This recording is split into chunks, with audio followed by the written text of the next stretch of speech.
Ladies and gentlefish, welcome to the Hot Dog Hour. We are joined today with the one, the only, actor extraordinaire, probable felon, on the run, FBI's most wanted, Nick Libutti. What's up, dude? What's up, man? Thanks Good for to see having me. you. You too.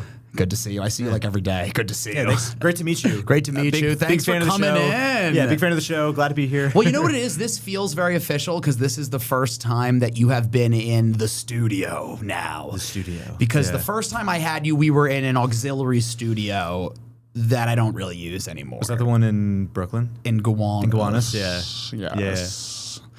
And this one's a little nicer. That got the job done, though. It got the job done, but this one's a little nice. This one's a lot nicer. This one's a lot nicer. That was a bootstrap. Bootstrap studio. yes. It was a bootstrap situation. It got the job done. Here, you know what's good about that? Rough around the edges, got the job done. Yeah. Nothing fluffy, no plants. See, you need to start with a bootstrap thing because then you force yourself to make the content good. And you appreciate once you get a studio like this. Like I'm saying, like you look at the old studio that I had, and you're like, this show better be funny. This better be fucking good because the set sucks. Yes. Welcome, everyone. Yeah. Welcome. It's good to be here. I am back from Raleigh, North Carolina, where I was also. Well, I was with Sean Riley. Shout out Sean Riley, friend of the show. That's often on the show. Friend of the show, Sean Riley. We went to DC and Wilmington and Raleigh. Which was cool. I did a Don't Tell show, a Don't Tell comedy show.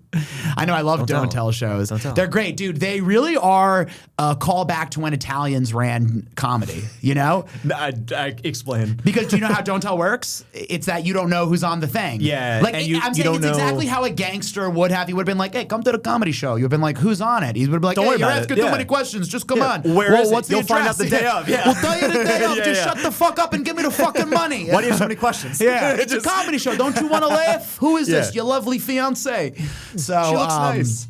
So it was very fun. It was really cool. The crowds are cool because when you leave New York or LA or Chicago or Boston or Miami or Houston or whatever, you go to places where stuff like entertainment and live entertainment isn't taken for granted. It's a novelty. So they were really cool. They were hanging on to words. If you told a story, like you could see them all like... And it's just nice to have that. So that was cool. So shout out to DC. Shout out to Wilmington. Shout out to Raleigh. I went to Good Nights for the first time. Good Nights, which is now a Helium Club. In Raleigh? Yeah. Really? Like Helium Philly. Yeah. Now a Helium Club. Shout out to Scuba Steve Fury. He was great. He let me do a guest spot on his show. He's the man. He's super fucking funny. Nice. And we had a good time. Nice. And then I on the way home at the airport I threw a taser out in the trash can. No, you had to get rid of the taser. Well, I hope that I disposed of it the right way. They didn't tell me to. I just threw it away. Like you didn't want it. It looked really sketchy. I hope that's not like a crime like that I'm admitting to. I know it's like we have to hold this for 7 years for the statute of limitations so I can admit it. It's like dropping a gun in the mailbox. Like, right. I don't know what to do with this. Is that illegal? Like I didn't know what to do. So I didn't. So here's the thing. We did one leg of the trip in the air and we went by land and by sea because Sean and I drove down. Yeah. So we drove from New York to DC and then from DC to Wilmington and then from Wilmington to Raleigh, dropped off a car and then flew back. So I drove down with just stuff. See? I wasn't thinking. You said by land and by sea. Oh, yeah, by land and by air, whatever. Land and by air, okay.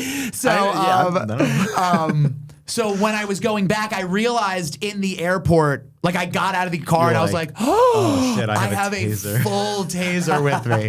Like I have a full, like it wasn't like, oh, I like have a little, because I've bought stuff on a plane before that you're probably not, like by accident, I'm saying like that you're probably not supposed to have, or you're also just surprised. Like, are you allowed to, I've brought pepper spray on the plane. I've never done that. Yeah, like, and not checked. I'm saying, like, in a carry by accident. I'm obviously not planning on using it or so, you know what I mean? But I would think that, and same with, you know what else I've brought? I've bought a lighter on in a carry-on, which I feel like is kind of sketchy, right? In a carry-on, yeah. I feel like you shouldn't be able to bring. You can check anything. You can check guns. You can check anything. I was gonna say, which makes sense. If you had checked if you had checked your bag, which, you know, it's like, is it worth it to spend like $50 or just to buy a new taser? That's like $25. Yeah, right. No. But no, you can. I looked it up. You can Google it, but you have to. You have to declare it. I would have had to let them know when I checked in digitally. It would have been a whole thing. It would have been a whole thing. So you're just like, fuck it. And I was like, whatever. But then were you like dropping it in the trash can, and as it was leaving your hand, you're like, should I be doing this? Yes, exactly. Like, it was too late. So I'm like, so here's the problem, right? The thing is, anywhere else, you know, there are certain places where your behavior is heightened, right?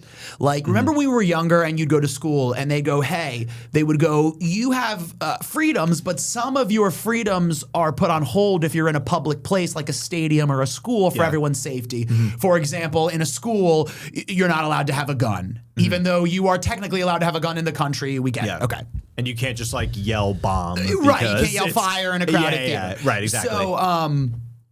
So I realized that behavior in an airport is very sensitive.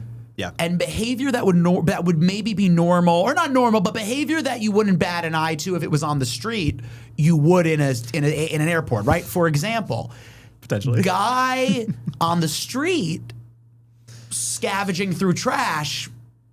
Whatever. You're like, hey, you know, New York. In New York, in Raleigh.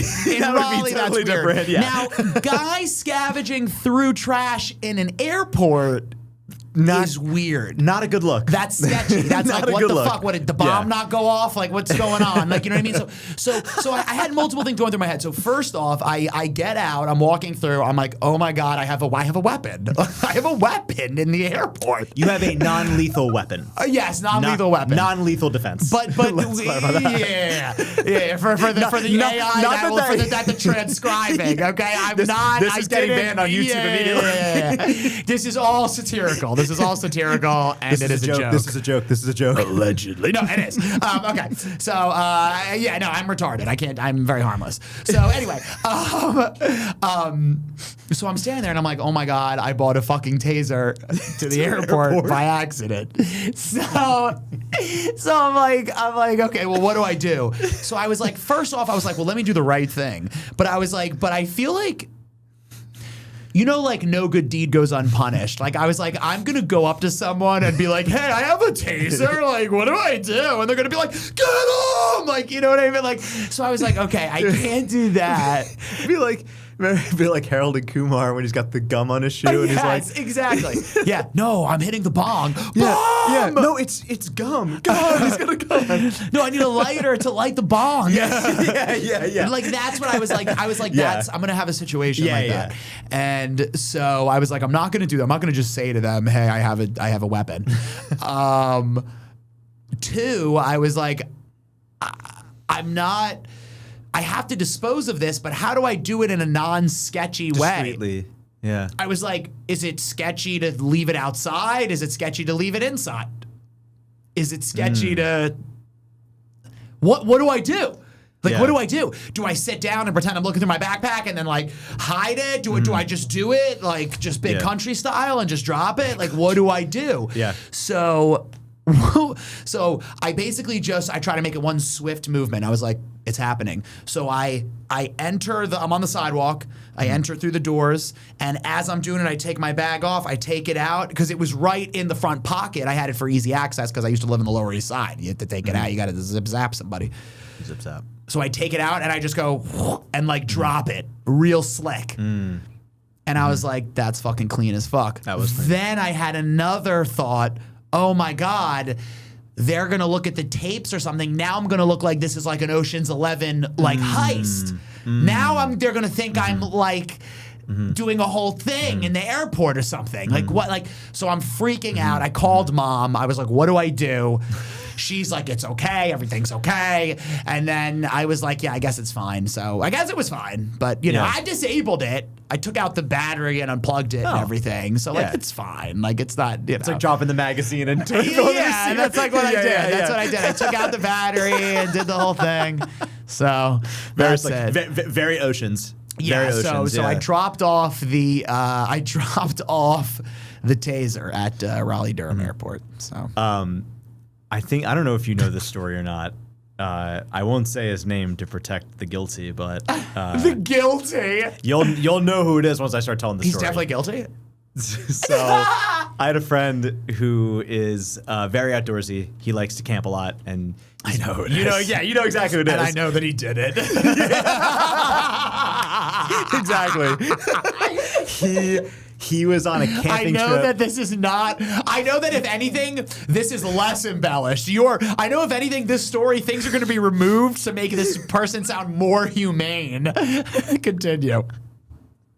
So he was at Glacier National Park on a camping trip, and you know he travels enough to know, and you know when you because you can travel, like you said, like you can travel with. You can fly with a firearm if you declare it and you go through the proper steps. You just gotta do all the right things. Right. And so, you know, in this context, it's like if you can fly with like camp fuel because you just have to declare it. It has to be checked. Which is totally fine. But obviously that's sketchy if you tried to just bring it. It's like kerosene and shit. So on the return flight, he put it in his carry-on. No! Instead of, did he do it on purpose? No, it was totally an accident. But obviously it got. I mean, So what happened? It came up on the thing, and they were like, "Whose bag is this?" Because now, correct me if I'm wrong, but this obviously is flammable and explosive. Yeah, and if it's contained in a thing, it could blow up. Yes. It's pressurized. Yes. Oh my God. So obviously they found it when they're doing they probably TSA. Go like a manager over there, probably like this is real. Like this is what you train for. It's happening. Like it's happening. This is like the simulation. You're like, yeah, this is happening. Yeah. So obviously, I mean, he got it. They took it, and he was like, I mean, he realized too as he like when he was like, oh fuck, it's in my carry-on, and he's like, I'm fucked. Like I know it. Mm-hmm. So they took it away. he had just gotten pre-check. Like no, they're like, yeah, nice fucking try. Like he had gotten it just before this trip. And then he tries to bring that in. Immediately got it suspended. He got a letter in the mail like a week later, and it was like from the government, from Transportation Security Agency, from the Department of Homeland Security, being like. So wait, so what happened at the? Did they still let him fly? What happened? They let him fly. They just confiscated. They confiscated it, and he was like, Was he questioned? Was he? Yeah, I mean, they were like. I mean, I guess obviously if you look into him, you'll see. Okay, he's never done anything. Right, exactly. I mean, I'm sure it wasn't. But I'm saying, was he like taken into a room? Did they? I don't know the extent of that. I don't think it was that because, like you said, I mean, you know, he doesn't have any warrants that we know of, but right, which he probably does. Because I was one time when I went to where was I going? I was going to either Chattanooga. I was going somewhere. I was going to Chattanooga or Florida with Nick Tillelli. Okay. And he had a hunting knife, like a river knife, like that he by accident, like that, or you know, he just has it always, so he probably wasn't even thinking, and he just and it was in his bag, and it's a decent knife. I mean, if you open it up, the handle, the blade is probably like this big. It's over the limit. Like it's you could kill somebody. Yes. Which obviously he never would, but whatever. Yeah. So.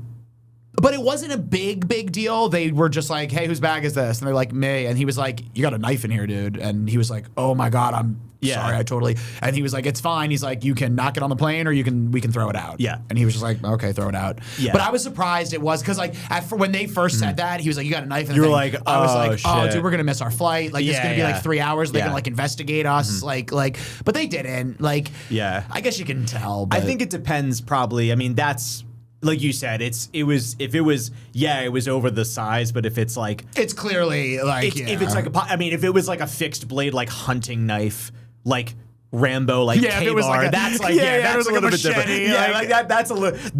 That might require a little more questioning versus these are your two options. Oh my God. But I don't know the extent of that, but obviously it got thrown away, and he was like, and he called me and was like, dude, I had to tell somebody, and he was like, I'm waiting for the letter to come in the mail. I'm gonna lose my pre-check. 5 days later, like clockwork, government sealed envelope in his mailbox. He's like, I know exactly what this is. Oh my God, dude, that's so funny. That's so fucking funny. Yeah, it you don't want to fuck with that, dude, because flying is a cool privilege that you don't want to like fuck up or anything. But but it's good to know, I guess, that you can even do something crazy like that and they wouldn't really care. As long as you don't have a track record. Yeah, as long as you're paying. Nah, it's all right. I just figured Raleigh they would, because Raleigh's a nice place, so they got time for that shit. You know what I mean? I've never been to Raleigh. You never been to Raleigh? It's cool. Raleigh, I've only been to Charlotte like when we went, which was a very long time ago. Yeah, Charlotte I've never been to as like an adult. Yeah. Raleigh is cool. The Raleigh-Durham Triangle. Metro. Yeah, the Raleigh-Durham metro area is called the Triangle. It's Raleigh, Durham, and I believe Cary is the third city. Okay. And it's kind of like Los Angeles. It's like 3 cities, or it's like 3 big-ass towns that are extra large suburbs that are that are but like denser than Doylestown, right. They're like big like Phoenixvilles, like, or like, you know what I mean, like like very specific, like it's a big mega town, mini city, walkable, but all of them are about a 15 to 20 minute highway stretch, and it makes a triangle, and it's like a triangle like that. It's like Raleigh, Durham, Cary. So it was kind of cool. I was staying near the Raleigh-Durham airport, which is in Durham. What about Raleigh? They have scooters, which is cool. They have the scooters. Oh, yeah. They have the scooters. I always wanted scooters in New York City, but I realized that if your city has scooters, it sucks. I was going to say, I actually, every time I see someone on a scooter here, I think they're an asshole. Yeah. And the only place that you can rent scooters are in 2 places. Flushing, which is fine. Oh, really? And the Bronx, which is fine.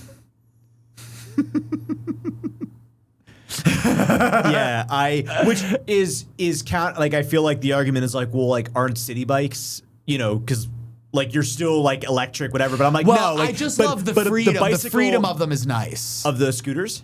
Like, when I was in San Francisco, it was dope because you can just park them anywhere. Yeah, right. It's right. So you don't have cool. to dock them like the city bikes. But there are docks everywhere now in New York City. It's rarely block. a problem. And I'm honestly, rarely like, oh my God, I gotta go all the way. I mean, even in Brooklyn, sometimes if you get to one that's like full, it's like, oh, there's another one like a block down 2 the blocks street. away. Yeah, and 2 blocks the max. only thing is, you can make it work. Yeah, and the big thing too is that no one is responsible enough to park them anywhere.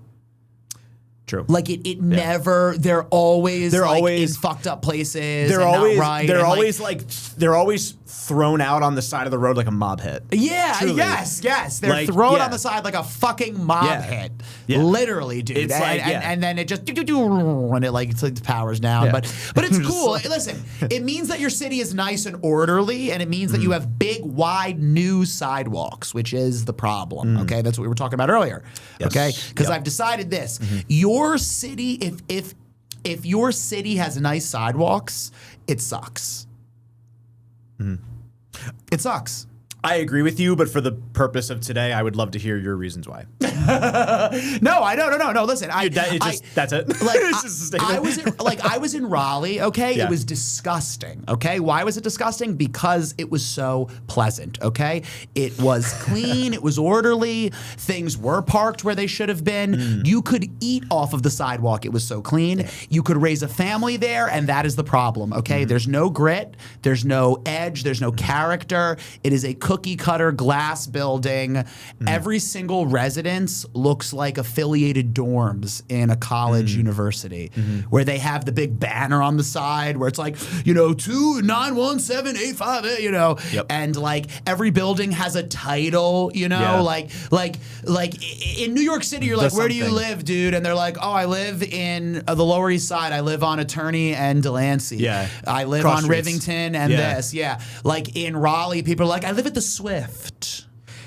Yeah, and when You're like, people shut the fuck up. and if somebody said that to you here, you'd be like, "Oh, you're a trust fund kid," or like, Yeah. Or I'd be like, he works in banking. Let's rob him. right, exactly. It's like you work for like a hedge fund, or Yeah. you're high up in like an AI startup, which there's way too many of those. But that is something. It's funny too because like I feel like that was something too. When even before I lived in New York, when I lived in Philadelphia too, but especially too, like in New York, where I feel like you would see those buildings, and I'm like, like you could live in that building in Raleigh, North Carolina. If I'm in New York City, I want to live in a authentic New York City apartment. In a cool, now some people are like, that's fucking mental because. That's like what is authentic to anyone to most people who probably live here. The stereotype of like roach infested apartment that's dilapidated, roast infested shoebox, like tenement housing, like that kind of thing, where it's like yes, but no, but also it's like that too, where I'm like. I remember we had a conversation about this one time too, of like this whole idea of like these luxury apartment buildings that are literally like the something, where it's like these are the buildings and they have them in Philadelphia too, where it's like, oh, it's like there's a full. And they have them in New York. No hate to Raleigh. They have them in New York. They have them everywhere. And they have them in the suburbs too. And it's like, but it's the kind of buildings where it's like, oh, you have like a gym and you have like a roof deck and like you have like communal office space. Like you have like this.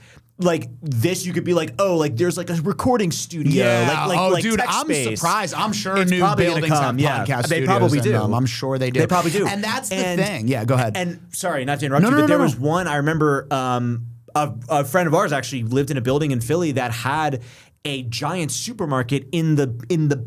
Yes, like a Trader Joe's or something. It was literally the first floor. You could get. Wait, it is a Trader Joe's. I know the building you're talking about. It was a giant. Oh, a giant. It was right on the. It was like right on the Schuylkill River in Philadelphia. Nice. And the first floor, or the first like 2 or 3 floors, was a 3-level giant supermarket. It's crazy. Beautiful. It was massive. Had all this stuff, like the full catering, all that, which is cool. But like you literally, if you had a remote job, you would never have to leave the building ever. No. Which but that's also kind of scary. It's scary, but also feels like they're preparing us for it. Right. Yeah, now we're getting into the. But like I also like, yes, that too, if you want to get like conspiracy with it, but also it's like I also laugh where one of my things too, especially moving to New York, where I was like, dude, if I'm paying this much in rent, like I want to leave my apartment and go do stuff. There's 5 boroughs. Staten Island's great. Like, but I'll just like it's like why would you? You don't move somewhere to not hang out there. Right, exactly. To not like actually. To not leave your apartment and go do stuff. That's exactly it. And it sounds funny because on paper it makes sense, right? And it sounds stupid and it sounds like romanticizing it. Like, I don't think that like life should be hard and you should be sad. Like, that's not what I'm saying. But it's like, you live in New York City, you overpay for a dilapidated apartment and you're stabbed leaving by a man who's shitting outside, right? And in that order? And that, yes. Okay. And that's not great, okay? But the thing is, but the trade-off is that you live in a new building that was built in 2017 and you have a grocery store and a gym and an office and a rock climbing gym and a studio space and a recording studio and a meeting hall and a ping pong table and a PlayStation room. And you got nothing to talk about. And what I mean by that is that the type of person and lifestyle that those kind of buildings breed is a fucking travesty. Okay? A travesty. Life is not inconvenient, okay? We keep cutting down on inconveniences to the point where they're like, how about you just kill yourself now? How about you just, like, everything, like, I understand that some stuff in life is annoying, right? And the technology and the things we have shouldn't be taken for granted. Sometimes you are in a pinch and it's maybe you're having a Super Bowl party and you know what? I forgot something. I'm just going to DoorDash it real quick. It is nice. For sure. But like now it's going overboard to the point where they're like, I'm waiting for a tech company commercial. I want to make a sketch like this. Like I'm waiting for a tech company commercial to be like, isn't life bother? Like, you know, like everything's broken. Life is broken. We're here to fix it. You know, right now you have to wait 80 years to die. We'll just do it for you right away. I have a whole other thought on that marketing approach. But, but you're right. And honestly, like I'm definitely, I don't think I would consider myself someone who's like totally like anti like technology because you're right. Like we're recording on, we have 3 cameras. There's a producer in another room that's hooked up AV to these giant lights. I mean, this is insane. Yeah. Just listening to, this is all tech. This is all tech. Yeah. None of this would have been possible like 100 years ago. Like, no, not even like 75. Sure. Right? Yeah. Like 50, 25. But I do think you're right. Like there's this line of like how much more convenient and like efficient can you make things? It's just like, dude, I know that you hate life, tech people, but like have a little tact. Continue. No, I was just gonna say like there is like I mean, you remember we were speaking of the Super Bowl. How many commercials were just AI? How many commercials weren't AI? It was like 4, and 2 of them were about Jesus. And they were 2 of them were about one Jesus. of them was like Budweiser being like, "We're sorry, we gave a tranny beer," and so like that was it. Here's the Clydesdales, and then the rest of them were either like AI developed or for AI companies. Yeah. And it was like, it almost like you and I were like, this must be a joke. Like we're like the first one, we're like, all right, whatever. But like, dude, by the second half of the game, you're like, what is happening? And you know what the biggest insult is? Listen, I know that corporations are going to ruin the world, but do it. At least Mad Men era, they found a way to make it entertaining for us. These fucking tech bros, you guys have more money than God. Hire a fucking creative team or hire a fucking comic to at least punch up the goddamn commercial. Right. I mean, every commercial was like, we're getting too techie. Like, for example, you know how when anything gets too inside baseball, it's boring because you don't know, right? Where it's like, if you, like, there are some comedy podcasts that are really good, and then there are other ones that are so inside baseball that it's like comedy reality TV, you know what I mean? Where, like, there are certain podcasts that you listen to and they'll be like, yeah, dude, so, you know, like you're running the light and like at the club and like, you know, like I'm opening and you're featuring and like, you know how features are. And it's like, people don't like, you know what I mean? Like if a person's just like, you're getting too in the weeds or you're allowed to, but I'm saying, but then be like a comedy podcast. Don't like be like a generalist. Right. And, right. And it's like, it feels like, where was I even going with that? I forgot. Now I'm just thinking about how much I hate Tom Segura. Now I'm just thinking about his glasses and just going like, you know, when you're on stage. Please hire me, Tom Segura. We love you, Tom. Yeah, we love you, Tom. But I agree with you. It's like, it feels like life is getting to the point where people don't even like want to lift a finger or live life even like remotely anymore. Yeah. And it's just like, how much more are we going to let a company, how much more of our life are we going to farm over to a company before it's like too late? And then we're going to be at a point where like we can't even like do anything without them. It's kind of ridiculous when you look at like how many. I keep saying AI, but like I feel like that's just a perfect example of like literally just the whole shtick of like, aren't you tired of doing this? Like writing emails? No. Which actually it is kind of nice to use that for it, but I digress. Perfect example. There is just like there's, I've lost what I was gonna say. Well, no, I know what you mean. Where you're like, how much more convenient do you need? Like, where it's like, who reads? And it's like, you know what I mean? Like, it's like, it's you like, can't. So sorry. I just remembered what I thought. So the ongoing debate of Apple Music versus Spotify. Yes. Spotify came out with a feature just recently. I think it's like in beta or something, and it's like you can basically connect your Spotify to like your email. And so then you can like, Spotify will take your email, regurgitate it as like a morning brief that you listen to on Spotify. What the fuck? Which like, not everything needs to be like optimized.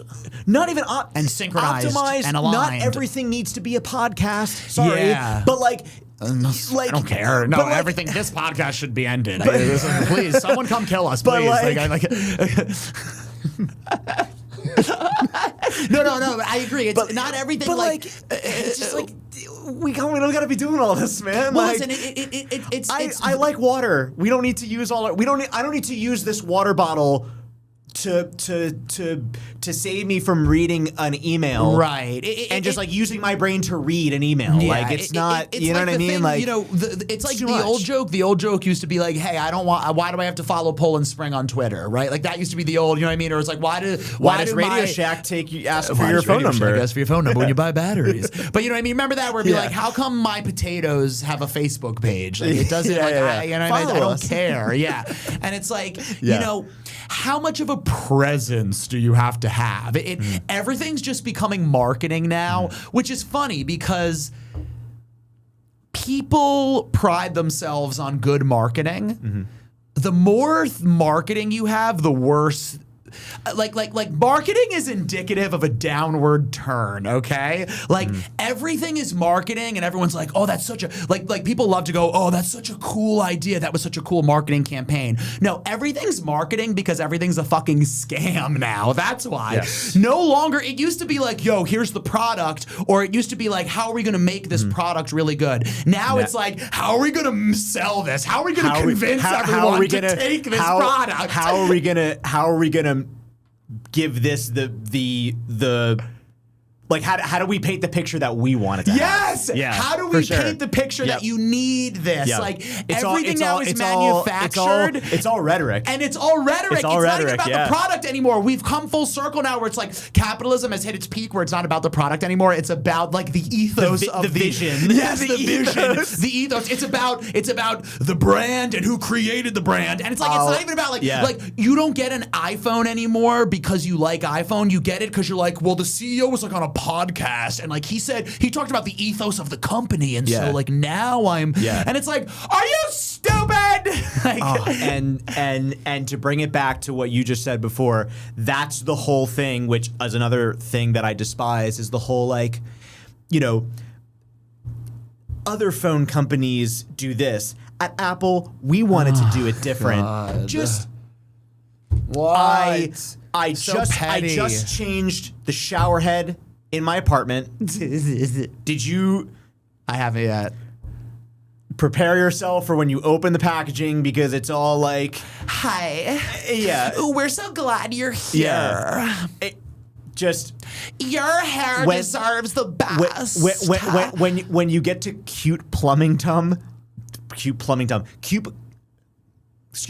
when you get to cute plumbing tape, call me, and you're gonna be like, "What the fuck is this?" Oh my God! Shut the fuck up! I love that. I would love, you know, they should, especially these filtered shower heads, change it up. Prime opportunity to write that. Have an Italian from Brooklyn write that. Okay. Take the fucking tape. Wrap it around the fucking thread. Put the fucking thing on. Yeah, put just the stick the fucking thing on, dude. No, dude, it's true. Marketing's out of control, Yeah, it's dude. out of control. My favorite thing is organic food. When you look at the back of organic food, it's an open letter from the farm. Yes, it's one of your. I love that joke. And they go, "Hi, hi. Thanks for buying our product. We knew back in 2010 that we had to cut GMOs out of our family's diet. when our youngest son grew breasts and our youngest daughter grew a beard.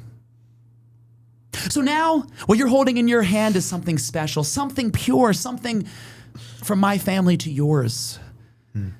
Something that has a cost that's inflated by 75% on average, according to a recent Gallup poll, Consumer Price Index. So from my family to yours, congratulations on your new purchase. And fuck you, you stupid fuck.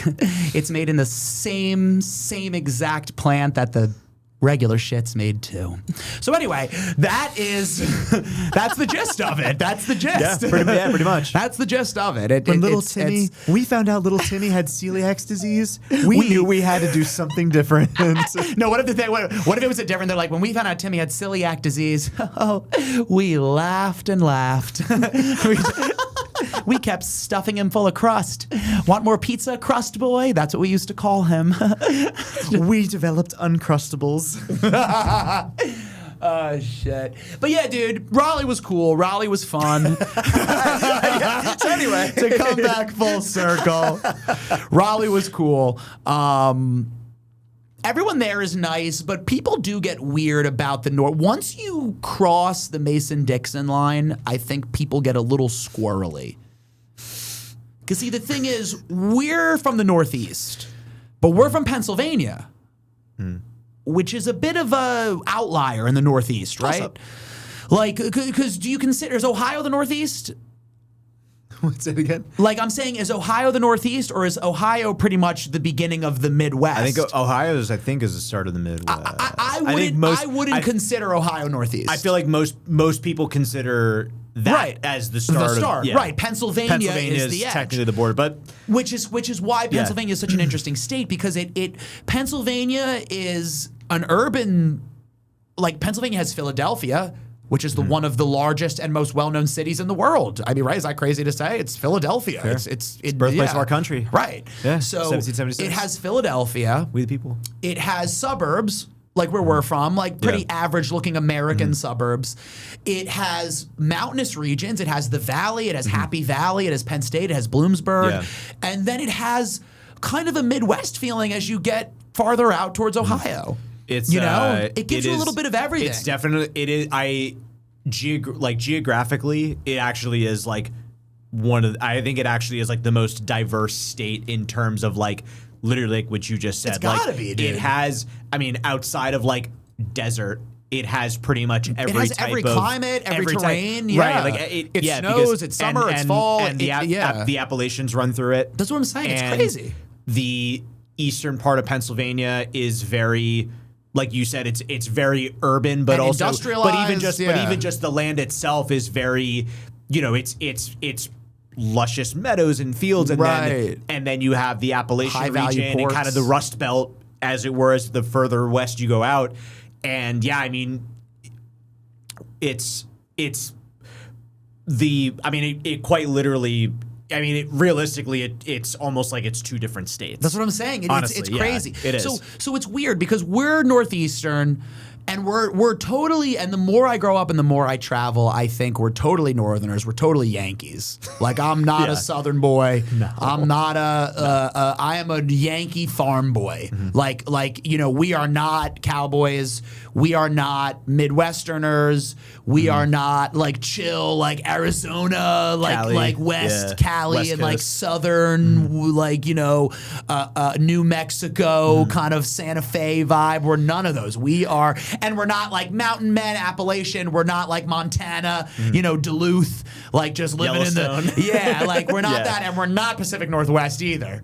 Like we are Yankees, bro, and we're not New England like Wasps. You know what I mean? We're Yankees, bro. We are Yankees. We are fucking Yankees. Damn Yankees. And so it's interesting because we are Yankees and our culture is Yankee in terms of we grew up with like, sandwiches and like,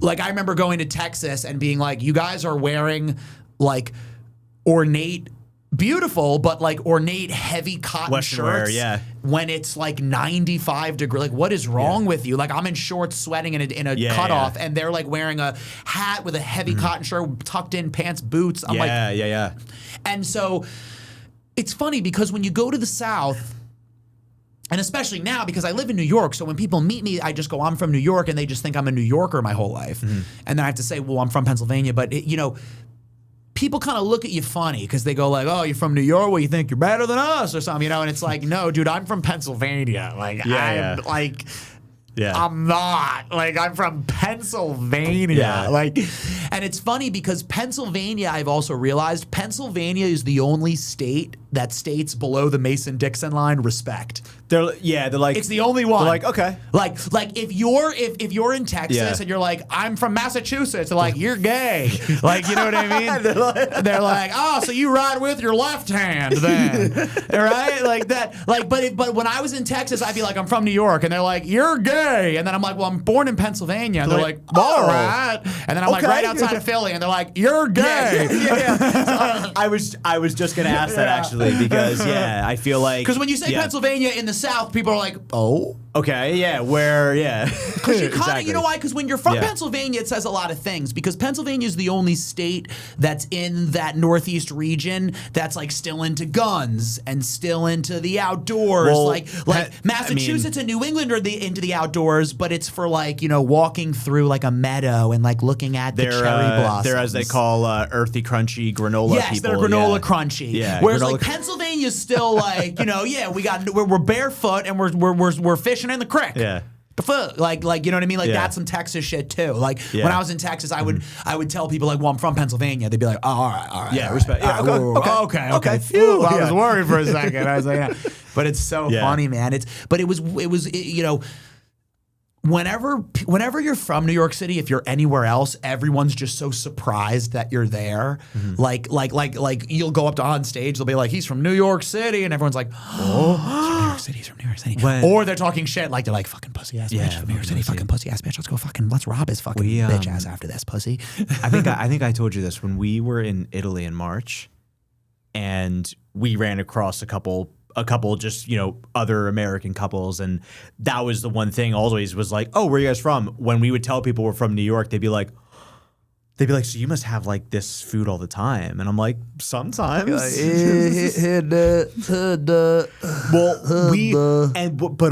But everyone we met was from Florida or like the Midwest. And so they'd be like, New York. Like, wow. Oh my God. So like, do you eat this like all the time? And I was like, sometimes. I don't like. I don't know. Sometimes. Yeah, dude. It's crazy. It's very interesting. The perception of New York everywhere.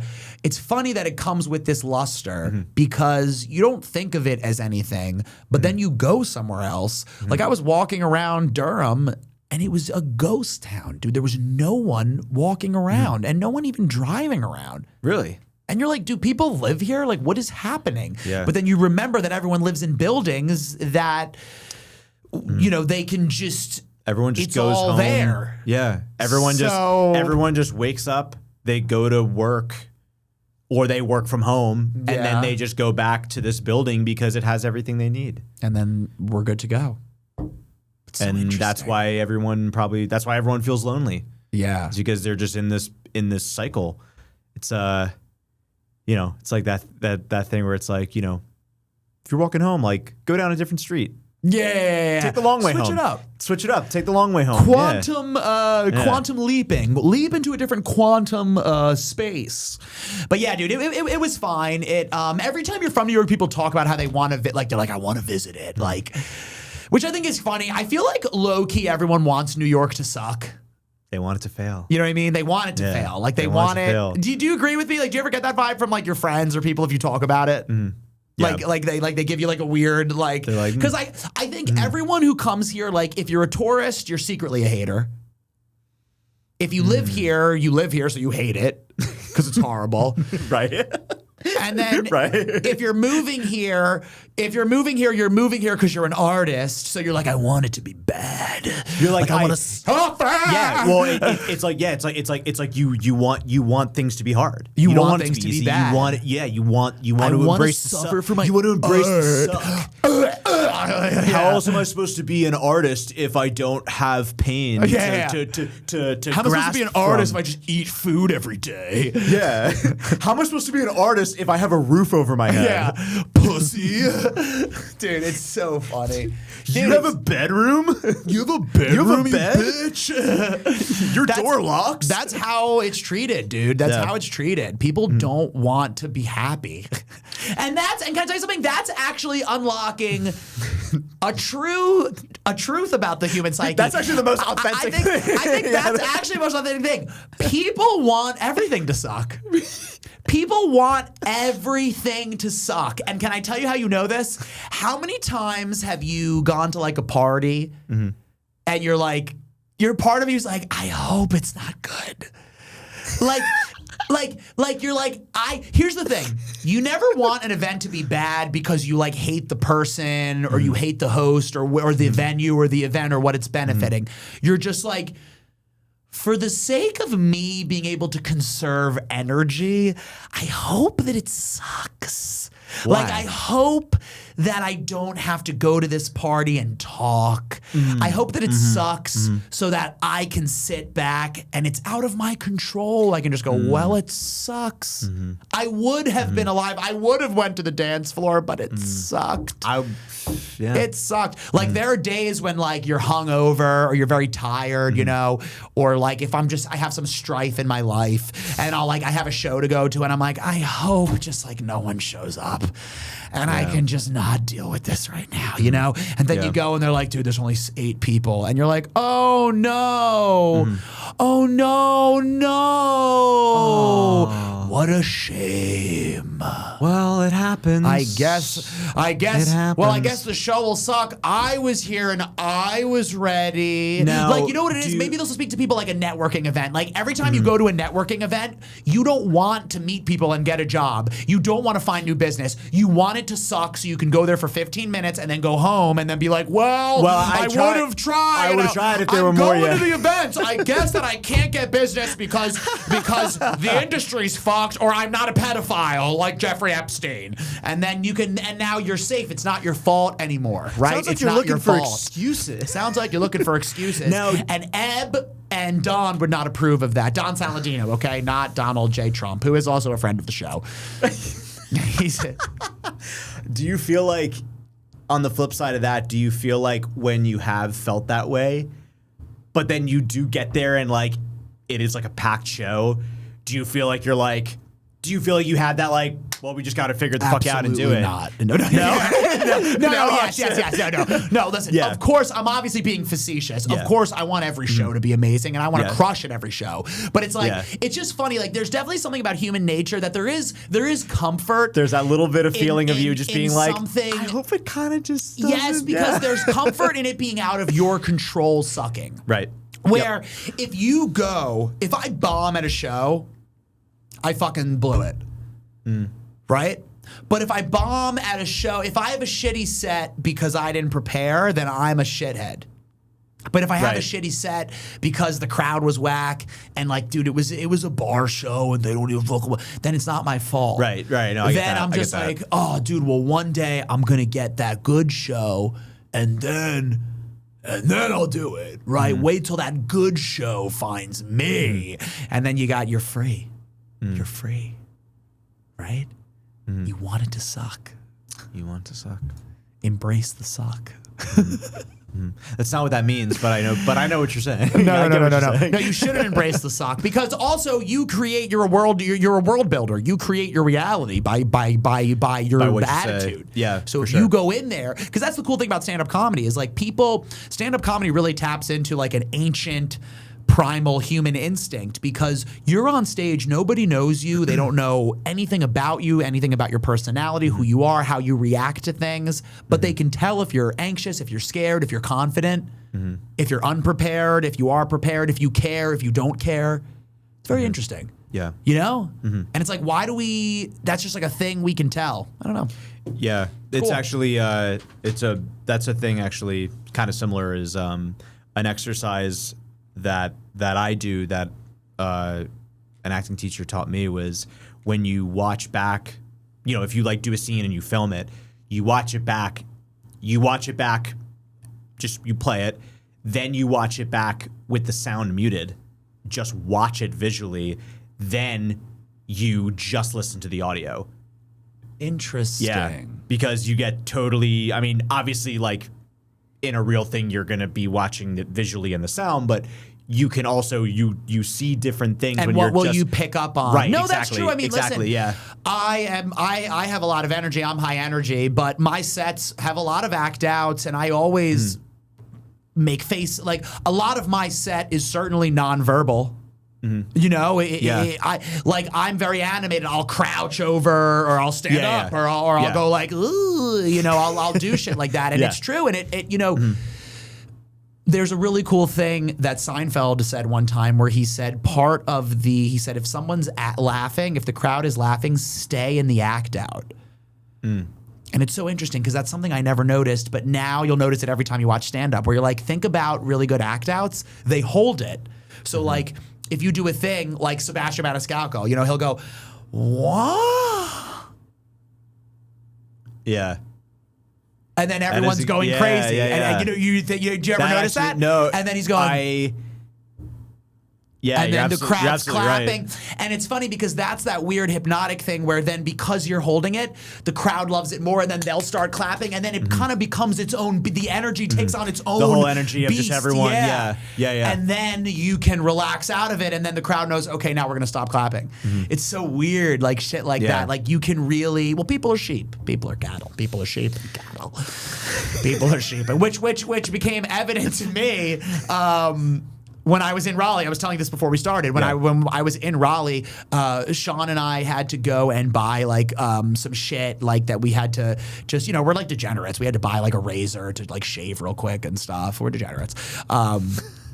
So what does that make you a degenerate? Because like I should have a razor. Like because I'll tell you why. Because we were editing stuff. So Sean and I not destroy hotel rooms, but like we will, to save money, we'll usually split it. Like we'll get a 2-bed. Yeah. And then the 2 beds are pretty big. They'll have a big wide like desk space. Yeah. So because both of us do editing bullshit for ourselves and for other people, we'll just set up like the HQ right there. And so like we'll just get somewhere and just fucking like everything's out, all the like, and because we'll always try to record a pod or something. So like my Zoom recorder's out with all the wiring and the things and everything. And where was I going with this? Why was I even telling you this? You had to go out and buy razors. Oh, right. So because we were there working and we had to do it by the time we got to the show, we DoorDashed a razor, and we DoorDashed 2 razors and shaving cream. Like that's degenerate. That's degenerate. It is kind of crazy, like what you can get. Because I remember like it's crazy that you can go anywhere in the country and just do that, and be like, oh, I need to get Edge shaving cream. Yeah. I need to get Gillette shaving cream and a Schick razor. Yeah, you can just do that. The same one I would get on my one at the CVS by me. Yeah. Okay, here you go. And it's delivered by a person who Trump is going to deport. That's crazy. It's crazy. Yeah. It's so rude. It's so rude. He got me my edge. He got me my edge. He gave you the edge. But anyway, everything is becoming so all of the labor is being farmed out to you now, and all of the latency, digital and analog latency. Okay, so I'm talking about just latency digitally and just the latency, the weight of tasks are being farmed over to you. Like now you're supposed to just check in on the app. Like we go to check in and the lady said like 5 times to Sean, she's like, do you have the app? Do you have the app? Do you have the app? And Sean was like, no, I paid you with my credit card. Here's my credit card, my license. Yeah. Give me my key. Bye. Like what is going on? We had to get the app to get parking. She's like, you can't. Like she's like, they'll ticket you. Like we can't just give you the thing, or I can't give you the license and you just type it in the system. I have to get the app. Yeah, I have to get the app, or she's like they'll take it. It's $50, and it's just like this is crazy. I had to get the app. That's not okay. All of my data had to go to Bonvoy. No, that's what the fuck? That's fucking ridiculous, right? Yeah, and so it's like, you know. I'm starting to get old enough now where I'm starting to understand the slippery slope. I know it's not a big deal to ask me to download an app onto my phone. But it kind of is.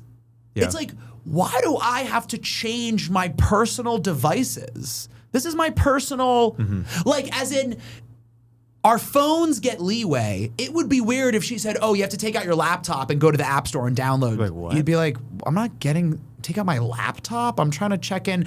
But how's that any different? Right. It's not. Yeah. No, it's not. And if you have an iPhone and a MacBook, it's literally not. It's an extension. That is a MacBook. That's Like an iPhone is a very low power MacBook at this point. I mean, it's not even. It's like a mid-grade MacBook. It's probably more powerful than the one I got like in college, or just as powerful. The one I still have. Yeah, one I still have too, but barely. But it was just interesting, and I was like, now I'm starting to get to the age where I'm like, okay, well. What's this going to be like in 10 years then? It's a slippery slope. What else We're gonna cave now and then it's do? Gonna, yeah. Now I have to get the app, but then what? Where's it going to go from there? How's it going to, where does it end? Where does it end? Just end it. Take one dip and end it. Take a dip. Yeah, that's your camera. Where does it end? Just end it. But yeah, man, it's just so,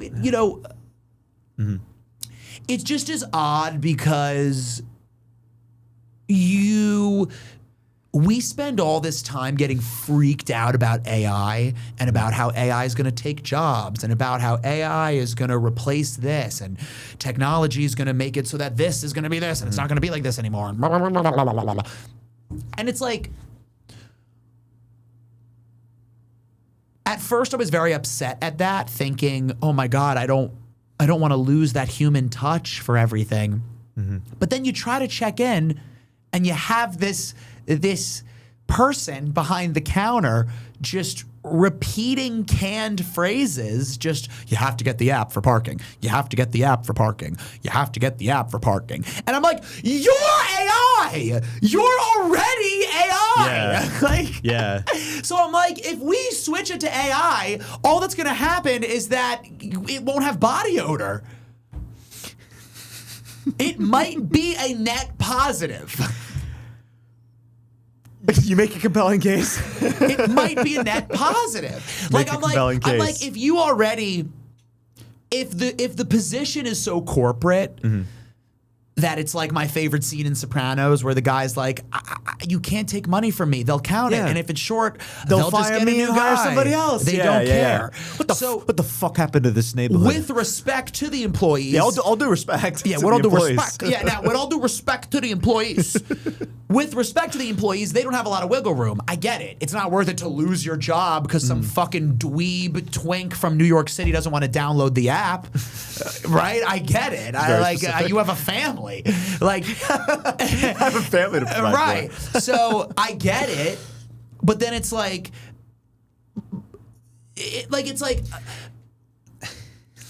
the human touch of things are why businesses were able to grow and they became special, especially like in a country like America, because business became relationships and it became like, yeah, we can't do this. I don't know how we're going to make it work. Listen, I know the guy. I'll make a phone call. I'll make a phone call. Like as in business, the best parts of business, the greatest legacies of America and American business and innovation are because we colored outside the lines.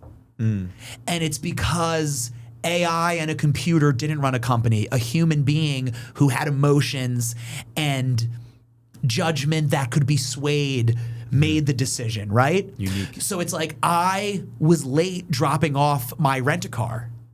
I was late. I was supposed to drop it off at 12 when I was going to Raleigh, but I got there at like 12:45, which is... They have every right to charge me another full hour. They have every right to charge me another full day if they wanted. But what I did was I called at 11:30 and I spoke to a person. Yeah.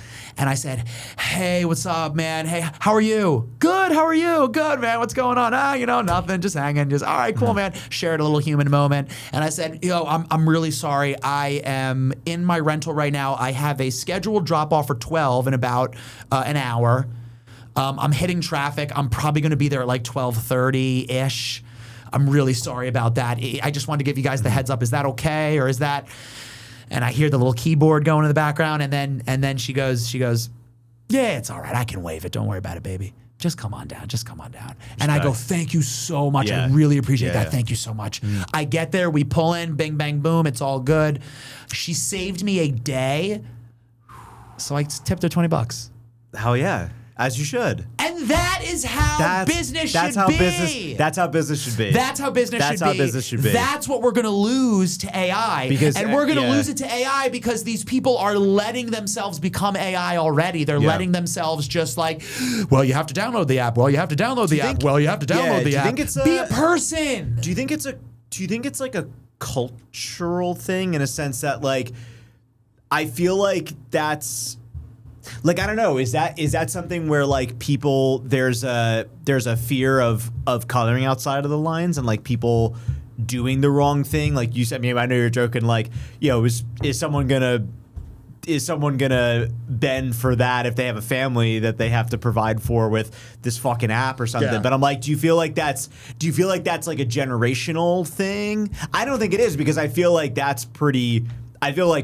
irrespective of generation, some people that are into AI are just like really into it. Yeah, but like, it's a person to person. I think it's a personality thing. I think it's a personality thing. Well, finish what you were going to say. No, I was going to say, like, do you feel like, yeah, like, because I get what you're saying is like, if you had called into the like automated operator and you were like late drop off or something, you wouldn't be able to talk to somebody to even have the ability to be like, hey, could I'm so sorry. It would calculate it and be like, it would be like, no problem. We've made it easy to overcharge you. Yeah, we'll just charge the card on file. Thank you. Like that's what it would have been. If you'd like to change your payment method, please press 2. Dude, and that's the case. I think that, so to answer all your questions, I think that AI is a personality thing. I think it's based on personality.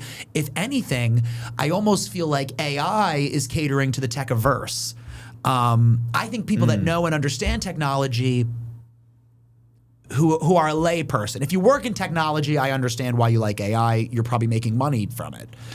If you're a lay person like us, who we're not tech people, but we understand tech. I have a healthy understanding of technology.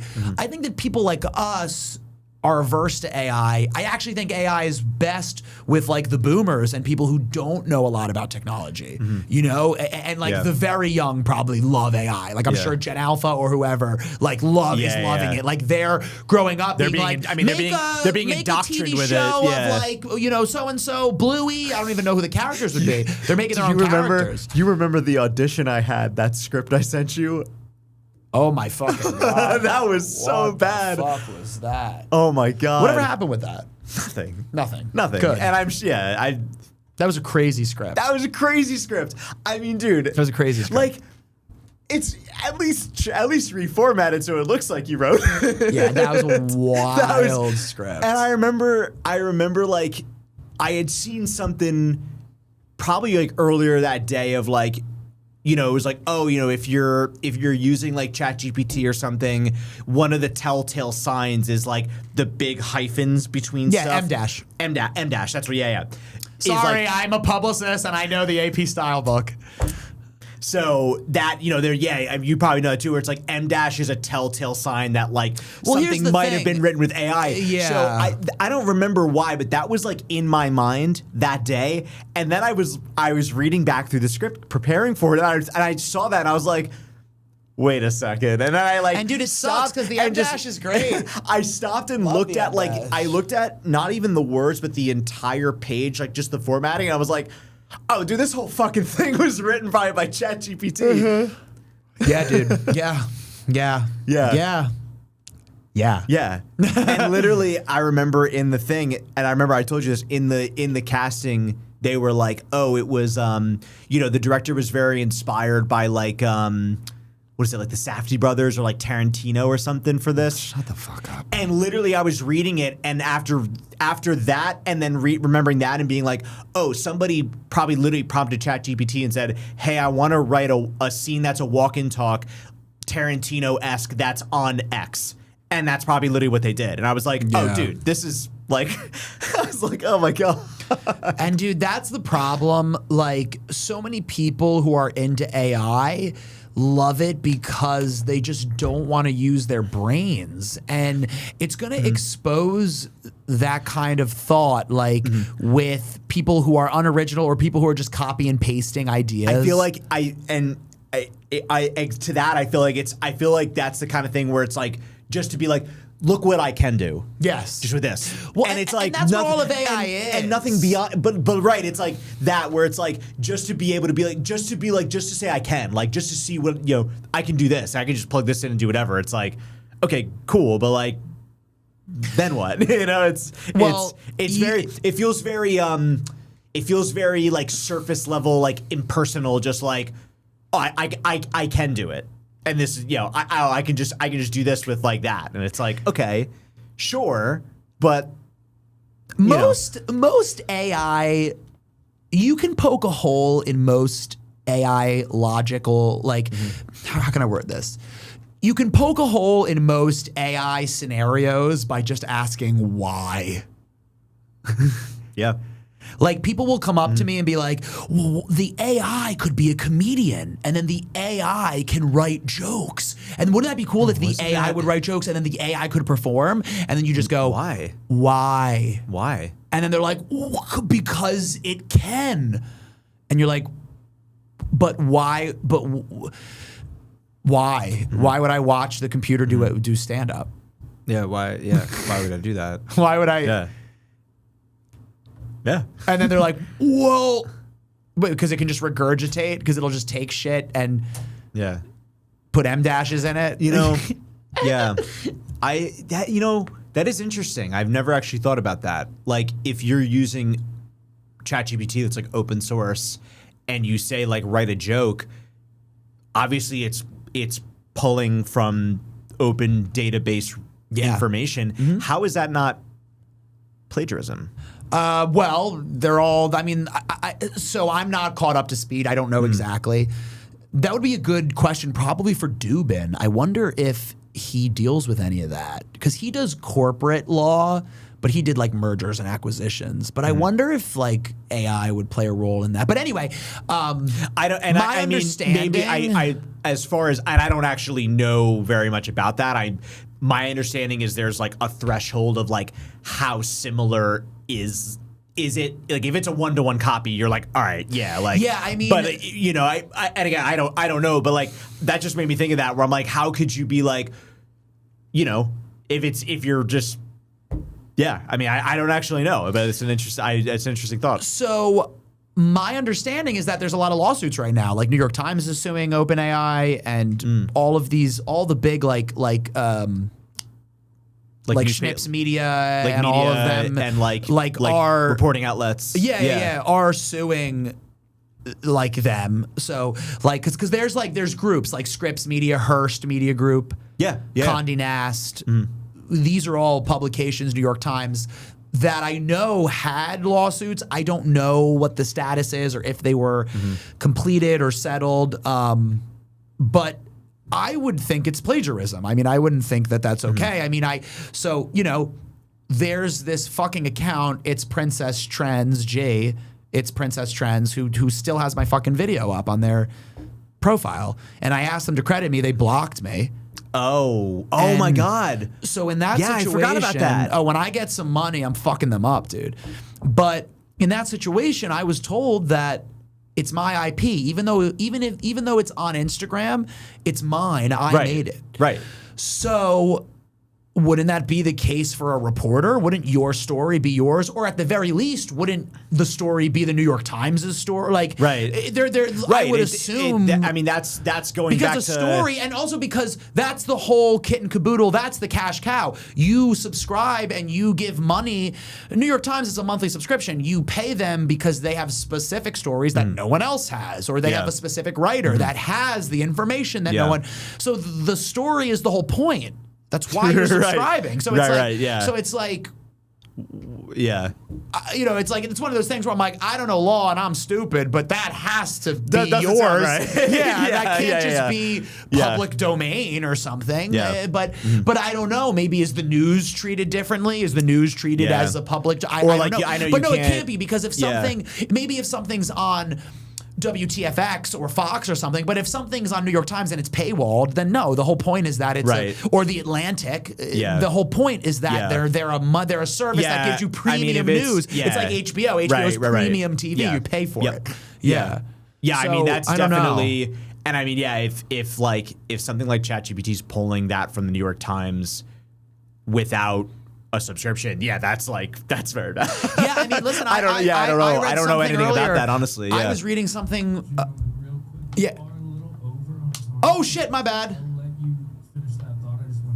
Okay, cool. Sorry about that. Cool. Well, basically I'll end it on this. We'll end it on a high note. I read a story about how Anthropic is scanning books to put into their database, and in order to make it not copyright, they destroy the books after. Wait, how is that? So they're just buying books, scanning them, and then just destroying them, so that two don't exist. But and then it's not copyright. But how does that make? I mean, no. But how does that make sense? Because there's one copy of Huckleberry Finn. Yeah, what do you mean? I don't know. So admittedly, I didn't read the thing. So I don't know. How does that? But it can't be. That can't be it. So I'd have to read the details of it, but I don't know, man. That's shit's getting crazy out there. Nick Libutti, where can they find you? You. Such high energy. You can find me on Instagram at the real Nick Libutti. That's right. If you are on Twitter, I'm not on Twitter, so that's the fake Nick Libutti. Don't believe the word that they say. Don't believe. You can also find me on my website, www.nicklibutti.com. Very good. And you can find me, folks, www.alexlibutti.com. Buy tickets. You're taking your time. I'm in Chicago on Friday. So buy tickets. And plug. I am at Rodney's Comedy Club next Friday and next Saturday at 10 o'clock. Go to my website, buy the motherfucking tickets, come to the motherfucking show, and then praise me and leave. Buy the tickets. Go to my website too, please. Yes, and buy Nick's tickets too. Yeah.